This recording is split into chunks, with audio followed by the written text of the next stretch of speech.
Na Bíblia, não encontramos a palavra domingo. Durante a semana da criação, Deus não deu nome a nenhum dos dias da semana. Entretanto, o sétimo dia foi destacado por Deus, pois nele descansou, o abençoou e o santificou. Quando Deus escreveu sua lei em 2 tábuas de pedra, ele afirmou que o sétimo dia é o sábado. Na Bíblia, encontramos apenas 9 referências que mencionam o primeiro dia da semana e estão relatadas nos seguintes livros: Gênesis, Mateus, Marcos, Lucas, João, Atos e 1 Coríntios. Entretanto, nenhum destes versos ordena a mudança do sábado para o domingo como dia de adoração. O profeta Daniel, no capítulo 7, verso 25, nos apresenta um poder que cuidaria em mudar os tempos e a lei. Entre os 10 mandamentos, o único que se refere a tempo é o 4º mandamento, que apresenta o sábado como o verdadeiro dia de adoração. A Bíblia é clara em afirmar que isto ocorreria antes da segunda vinda de Cristo.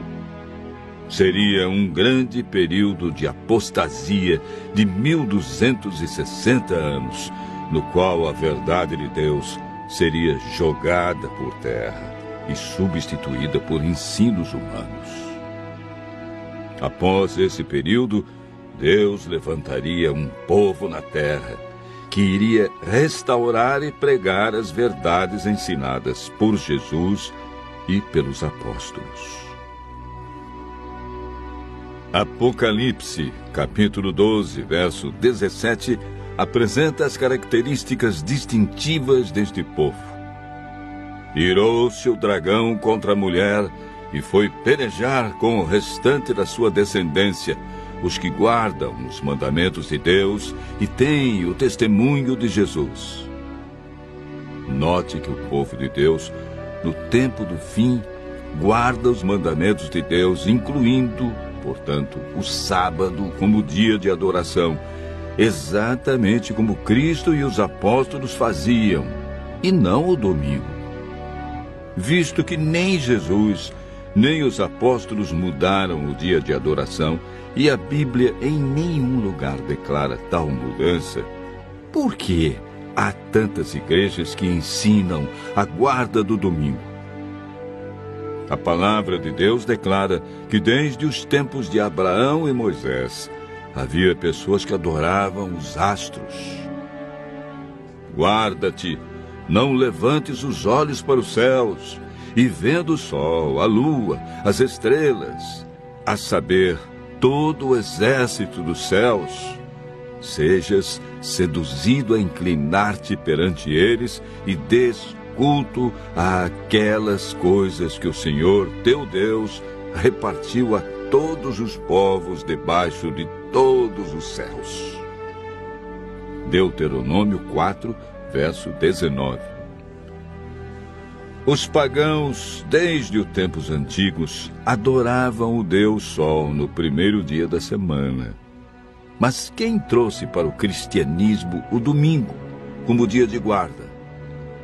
A história relata que Constantino, um imperador romano, tentando salvar seu império da desintegração, usou como estratégia política sua conversão ao cristianismo, interrompendo a perseguição aos cristãos, buscando a unificação do império.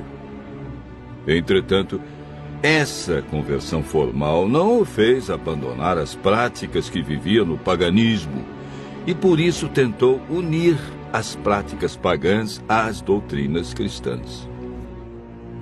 No dia 7 de março do ano 321 depois de Cristo, ele promulgou o primeiro decreto estabelecendo a observância do domingo, o venerável dia do sol, como dia de repouso.